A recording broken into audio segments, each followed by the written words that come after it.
Apprendre le vin. Bonjour à toutes et à tous, mon nom est Béatrice Dominé, je suis l'œnologue de Divine et sur cette nouvelle saison de podcast, je suis accompagnée de Laurent Deret, meilleur ouvrier de France sommellerie. Bonjour Béatrice, comment vas-tu ? Eh bien écoute, je vais bien et je vais encore mieux parce que je vais te parler Val-de-Loire. Ah, superbe région effectivement qu'on aime beaucoup, surtout nous ici à la Divine implantés à Nantes, et c'est une région que toi personnellement tu connais très très bien et je crois que tu voulais qu'on parle un petit peu plus précisément de son grand cépage blanc, le Chenin. Alors, un des grands cépages blancs, bien sûr, si tu me lances là-dessus, il y en a d'autres. Mais en effet, aujourd'hui, on parle du Chenin et je dirais même du Chenin. Parce que tu sais que dans la région, on parle de Chenin. Effectivement, le Chenin, alors on a blagué entre guillemets sur les différents grands cépages blancs parce qu'on pense évidemment au melon de Bourgogne ici en Muscadet, on pense également au Sauvignon et on va pas les mettre en concurrence. Mais le Chenin, effectivement, qu'on le retrouve beaucoup en Touraine et en Anjou-Saumur, produit des vins tout à fait exceptionnels et très singuliers. Alors, ce qui est vraiment incroyable avec le Chenin, justement, c'est que c'est l'un des rares cépages en France, et peut-être même dans le monde, à être capable de faire des grands blancs secs, même très secs, et puis des demi-secs, des moelleux, des liquoreux, et même des bulles.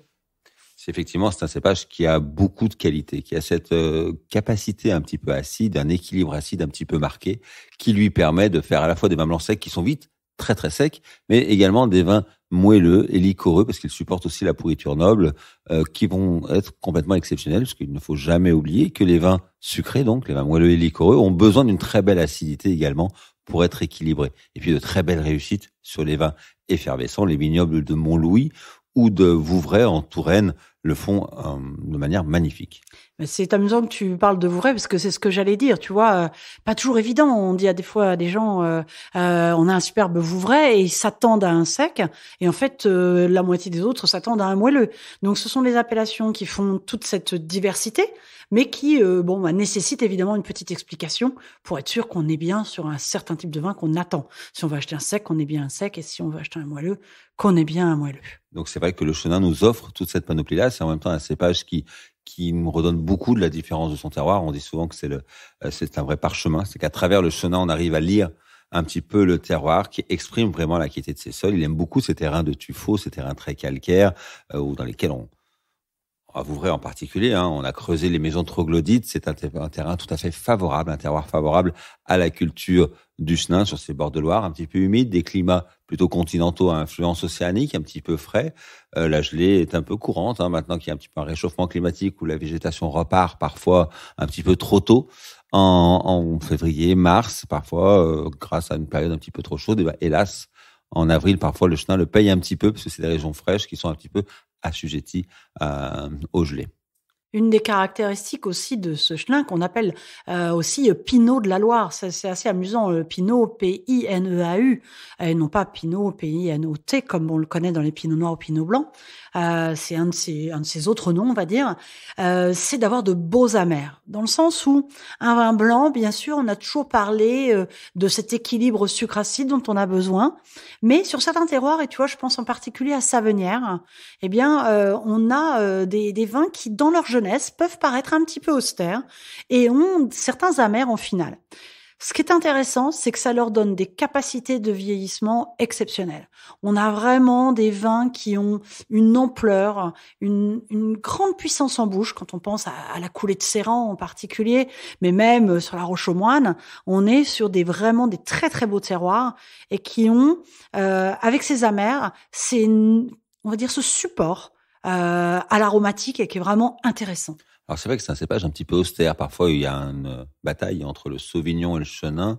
Le Sauvignon qui est beaucoup plus exubérant, aromatique, accessible gustativement. Le Chenin parfois demande un petit peu plus de réflexion et on se rend compte qu'il est parfaitement bien ciselé par ses amers, par son acidité, par une capacité à redonner ce que le terroir lui a offert, par cette minéralité globale. Donc c'est vraiment un grand cépage. On le retrouve pas que dans le Val-de-Loire. Là, on parle beaucoup du Val-de-Loire parce que c'est vrai, c'est son grand terroir de prédilection. On va le retrouver un petit peu dans le Languedoc-Roussillon, mais il est également connu dans un autre pays, emmené par les Huguenots, ces protestants qui ont fait un exode après la fin de l'édit de Nantes et qui sont partis en Afrique du Sud. Ces Français partis en Afrique du Sud à qui on a confié une petite vallée, la vallée des Français, Franschhoek, le coin des Français exactement, qui aujourd'hui est l'un des plus beaux terroirs d'Afrique du Sud. Ils y ont emmené du Chenin pour des raisons classiques, religieuses, pour emmener de quoi faire du vin de messe. Et aujourd'hui, le Chenin, quelques centaines d'années plus tard, est devenu le plus grand cépage, le plus planté en Afrique du Sud, qui est un terroir tout à fait intéressant, des chenins un petit peu différents, moins marqués par ce côté tranchant et ce côté très ciselé, mais très intéressant. Donc, à goûter également ce qu'on appelle le Steen, là-bas, ces chenins, ces Steen d'Afrique du Sud. Et oui, on y retrouve même 3 fois plus aux superficies viticoles de Chenin sur l'Afrique du Sud que sur la France. Et puis moi, ce que j'aime aussi dans ce cépage, c'est son côté aromatique, ses notes de poire, ses notes de coing, qui sont vraiment agréables, les petites notes d'abricot qu'on peut avoir, ou alors même un petit côté légèrement balsamique, vraiment de très jolis aromatiques. Donc effectivement, plein de vins différents, des nuances aromatiques qu'on va retrouver sur les grandes appellations du Val-de-Loire. On parlait des Vouvray, des Montlouis, on aurait pu parler des Chinons blancs, on aurait pu parler des Saumur blancs, on pourrait parler des vins plus moelleux comme on les connaît en Coteaux-du-Layon ou les grands vins de Savenière. Tu en as parlé, donc beaucoup de vins à découvrir autour de ce magnifique cépage, le Chenin. Absolument, pour tous ceux qui ne sont pas encore fans de chemin, je suis sûre que vous allez le devenir. À très vite. À bientôt, Béatrice.